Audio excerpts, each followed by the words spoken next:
გადავწყვეტეთ, რომ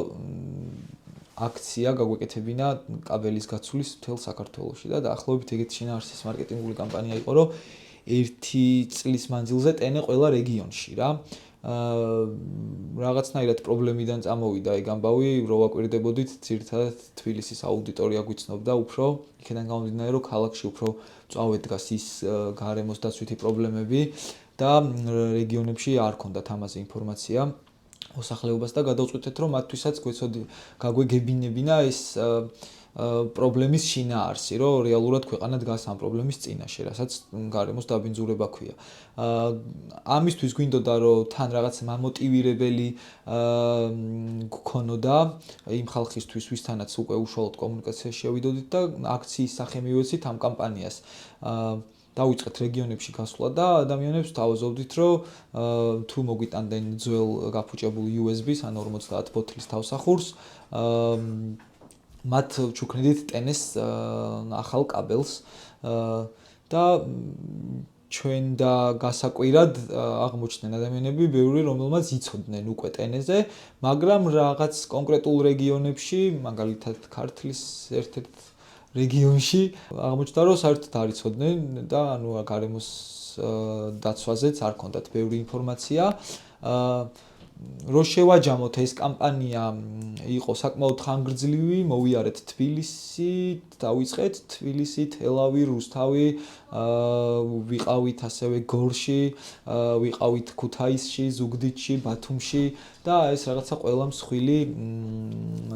ქალაქი მოვიარეთ საქართველოში და შეჯამებისთვის შეგვიძლია ვთქვათ, რომ საკმაოდ კარგი შედეგი მოიტანა ცნობადობის გაზრდის კუთხით ადამიანებში გარემოს დაცვასთან დაკავშირებით. შეიძლება გაყიდვებზე მაინც და მაინც ესე არ აისახა, რა თქმა უნდა, თulit რო აისახა, მაგრამ მაინც ძირთად უფრო ცნობადობაზე და ცნობიერების ამაღლებაზე იყო გათვლილი და ბევრი პლასმასი შევაგროვეთ სხვათა შორის თან. ამ კამპანიებში ვცდილობდით ხოლმე და ლავირებას ვაკეთებდით წესებში, წესებიც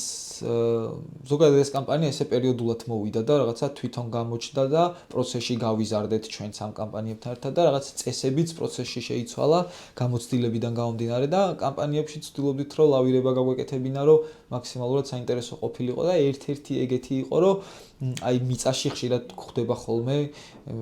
მეც რაღაცა ბავშვობაში რომ ითამაშია ხშირად აღმომიჩენია რაღაც პლასმასის ერთი დამარხული საგნები, რომლებიც 10 წლეულები ალბათ ისე მიწაში იყო რა და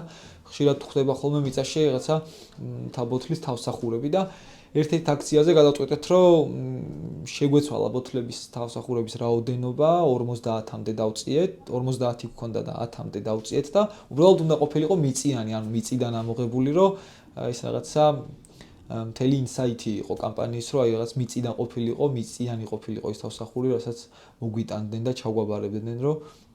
ამით რაღაცნაირად ვწუნდებოდით, რომ აი მართლა მიწიდან ამოიღეს და მოიტანეს და რაღაც მიწა ნიადაგი გავათავისუფლეთ პლასმასისგან. შემდეგი ეტაპი მოვიარეთ ახლა მთელი საქართველო, ისევ თბილისში განვაგრძობთ ამ კამპანიას, იმიტომ რომ ზოგი თვითონ გვიკავშირდება ორგანიზაციები, კაფეები, რესტორნები ან რაღაცა სოციალური დატვირთვის მქონე ობიექტები, რომლებსაც უნდათ რომ მათთან კოლაბორაციით გავაკეთოთ ეს აქცია და ბევრი მთხოვნელი ყავს. ზოგთან ისე დავმეგობრდით, რომ ხშირად ვაკეთებთ, აი მაგალითად მზიური კაფესთან. ხო და ეხლა თბილისში უკვე ორი ისეთი ცოტა ნაკლებად ათვისებული უბანი გვაქვს არჩეული და მალე დავაანონსებთ. ეხლა რაღაცა ცოტა ისეთი პერიოდი იყო, რომ მოვერიდეთ მაინც და მაინც ესეთ აქტივობებს, მაგრამ ეხლა უკვე ვთვლით, რომ უნდა გავაგრძელოთ და უახლოეს 2 თვეში 2 კაბელის და თავსახურის აქცია გვექნება.